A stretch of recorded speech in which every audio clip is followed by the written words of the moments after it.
Herkese merhaba. Tamı tamına 14 yıllık kıdemli bir evli ve bir finansçı olarak yeni evlenecek çiftlere birkaç tavsiyem olacak. Umarım evlenmeden önce benim videom karşınıza çıkar ve belki size ciddi faydası olur. Onun dışında da eğer yakınınızda evlenmek üzere olan çiftler varsa videomu onlarla paylaşırsanız evlilik öncesi bir hediye vermiş olabilirsiniz. Konuya şöyle başlamak istiyorum. Hepimizin bildiği gibi bizim toplumumuzda düğünler çok önemlidir.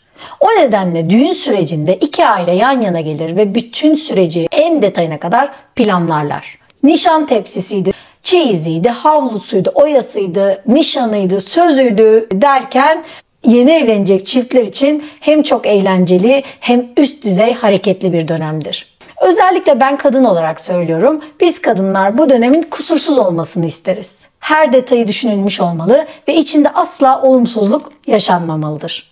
Oysa bu mutluluk illüzyonunun içerisinde gerçekle yüzleşmediğimiz ya da yüzleşmeyi evlilik sonrasına ertelediğimiz çok önemli bir konu var. Bu da tabii ki finans. Yani parasal konular. Evlenmek üzere olan çiftler hangi konularda birbirlerine uyumlu olup olmadıklarını sürekli kontrol ederler. Kim neyi seviyor? En sevdiği yemek ne? Kahvesini nasıl içer? Nasıl giyinir? Nerede? Nasıl davranır? Neye öfkelenir? Neyi sever? Neyi sevmez? Bunlar konusunda birçok uyumlu olup olmadıkları konusunda kafasında denemeler yapar. Oysa iş parasal uyuma geldiğinde bu konu hep ertelenir. Hatta aile içinde para konuşulması çoğu aile bakımından ayıptır.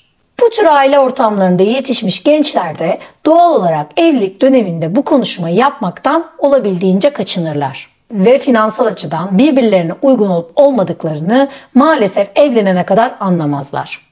Oysa biz evlenenlere sorun, eşler temelde en çok neden kavga eder? Çok büyük oranla bu soru karşısında alacağınız cevapların en sık görüleni para nedenidir. Çiftler genellikle ve çoğunlukla para yüzünden kavga ederler. Neden derseniz en temeli bir kere para sırları standart sırlara benzemez. Evlendikten sonra eşinizle alakalı öğreneceğiniz herhangi bir şey sizi kızdırabilir, üzebilir ama bu hayatın akışının içerisinde birbirinizi anlayarak tolere edebileceğiniz şeylerdir. Ama evlenmeden önce sahip olduğunuz borçlar, sorunlar yani parasal sırlar evlendikten sonra açığa çıktığında büyük feveran yaratılır. Size bu ilişki içerisinde duyulan güven yerle bir olur ve siz onu toparlamak isterken evliliğinizde büyük çatlaklar yaratır.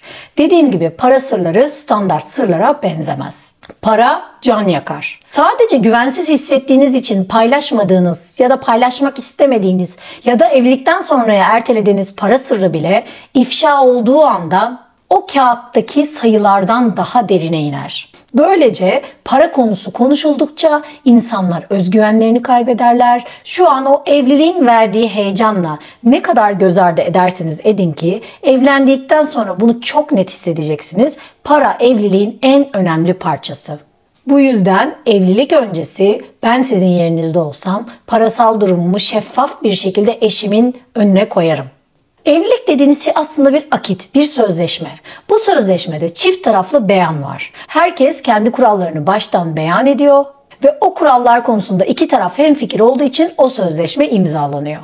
Yani söylemem o ki parasal konularda uyumlu olup olmadığınızı bilmeden evlenmek çok büyük riskler taşıyor.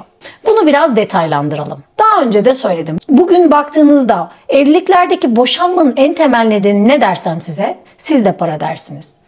Oysa bu kişiler evlenmeden önce parasal konularda konuşmuş olsalardı, birbirlerinin parasal huylarını, parasal geçmişlerini ve parasal düşünce tarzlarını bilselerdi ve o davranışları görerek, bilerek evlenselerdi, sizce bu sorunlar olur muydu? Ya da evlenmeden önce uzun uzun para konuşsalardı, ortak bir maddi vizyonları olsaydı, artık kar topu değil de bir çığ etkisiyle kendi zengin hayatlarına çift elden koşabilme şansları olsaydı, bunların birçoğu boşanmayacaklardı. Bu nedenle demem o ki evlenmeden önce para konuşmak çok önemli. Ben sizin yerinizde olsam eşimi karşıma alırım ve neyim var neyim yoksa finansal bir şeffaflık içinde her şeyimi ona dökerim. Eşim evlenmeden önce neyim olduğunu bilmeli. Borç da olsa gelir de olsa bilmeli. Benim yatırım alışkanlıklarımı bilmeli, paraya bakış açımı bilmeli, zenginlikle ilgili kurduğum hayalleri bilmeli, harcama yapmayı ne kadar sevdiğim ya da para biriktirmekten ne anladığımı bilmeli, evlendikten sonraki hayallerimi bilmeli. Evlenmeden önce ben bir yerde çalışıyorsam ama evlendikten sonra aslında hayalim kendi işimi kurmaksa bunu evlendikten sonra eşinize söylemek ona yaptığınız büyük bir adaletsizlik olur. Çünkü kendi işinizi kurma sürecinizde bazı maddi sıkıntılara girebilirsiniz. Evlendiğiniz kişi de sizi haklı olarak sen bana bunu daha önce söylememiştin diyebilir. O yüzden evlenmeden önce iki taraf da şeffaf bir şekilde bütün finansal bilgilerini ortaya dökmek zorunda. Neye sahip, ne kadar borcu var, ne kadar kazanıyor, ayda ne kadar geçmişten kalan borçlarını ödüyor, daha önce finansal bir başarısızlığı oldu mu, ileride finansla alakalı neler yapacak bunu bilmeli. Kendini de harcama davranışlarını da dünyaya parasal konularda bakış açısında karşı tarafa anlatmalı. Çünkü birçok çift evlendikten sonra şu ikileme düşüyor. Sen çok cimrisin, sen çok para harcıyorsun. Sen çok tutumlusun, sen çok savurgansın. Bir zaman sonra aralarında para konuşmak tamamen büyük bir depreme neden oluyor. İki kişinin arasında derin yarıklar oluşuyor. Evlendikten sonra şunu çok net fark edeceksiniz ki artık bireysel finans davranışlarınızın etkisi bitti. Siz evlendikten sonra eskiden evlenmeden önceki davranışlarınızı sürdüremezsiniz. Artık kazandığınızda da, harcadığınızda da, parayla alakalı işlemler yaptığınızda da hesap vermeniz gereken bir eşiniz var. Ve para o kadar güçlü bir şey ki her an tartışma yaratabilir aranızda. Zamanı gelir çok az para kazanmak sorun olur. Çok para kazanmak, birinin birinden daha fazla para kazanması sorun olur. Birinin birinden daha fazla harcaması problem yaratır. Biri 3 kuruş şeylerin hesabını yapar, sorun çıkar. Kimi için harcama yapmak önemlidir, kimi için tasarruf etmek önemlidir. Kimi birikim yapmak çok önemli der, kimi hayır ben gencim ben para harcamak istiyorum der. Bu yüzden bunu evlenmeden önce bu durumlarınızı netleştirmeniz lazım. Mutlaka evlenmeden önce bununla alakalı uzlaşıya gitmeniz lazım. Evlendikten sonra ne yapacaksınız? Kimin maaşı nereye gidecek? Kimin maaşıyla geçineceksiniz? Ortak hesabınız olacak mı? Maaşınızın bir kısmını kendinize ayıracak mısınız? Hangi maaşla ne usulde faturalar ödenecek? %50-50 mi bölüşeceksiniz? Birikim hesabını nasıl ayarlayacaksınız? Bilinçli harcama planlarınızı ayarlarken neler hesaba katacaksınız? Daha önce annene yardım ediyordun mesela. Ailene finansal destekte bulunuyordun. Artık bulunabilecek misin? Ya da bunu devam ettirdiğinde eşin açısından bu bir sorun teşkil edecek mi? Daha ileriye gidelim. Çocuk istiyor musunuz? Çocuk istiyorsanız bunun için bir planlamanız var mı? Onunla alakalı finansal birikimlerinizi bir kenara koydunuz mu? İşte eş olmak böyle bir şey. İyi gününde de en kötü gününde de birbirine karşı şeffaf olmak, açık olmak demektir. Eş olmak gerçekleri her halükarda yani düğün döneminde bile evlendikten sonra birbirinizle karşı karşıya gelmektense evlenmeden önce ortak zengin hayat vizyonunu oluşturmak demektir. Çünkü sonra ne oluyor biliyor musunuz? Evleniyorsunuz. Partnerinizin sizi çok rahatsız edecek finansal davranışlarıyla karşılaşıyorsunuz. Bu sefer tepki gösteriyorsunuz. O kişi de size diyor ki evlenmeden önce ben böyleydim. Ben standartlarımı düşürmek istemiyorum. Ben daha önce böyle yaşıyordum. Bundan sonra da böyle yaşamak istiyorum. Siz evlenmeden önce bu konuyu konuşmadıysanız evlendikten sonra burada ciddi olarak fay hatları ortaya çıkıyor. Ve bir zaman sonra sizdeki kaygı seviyesi had safhaya geliyor.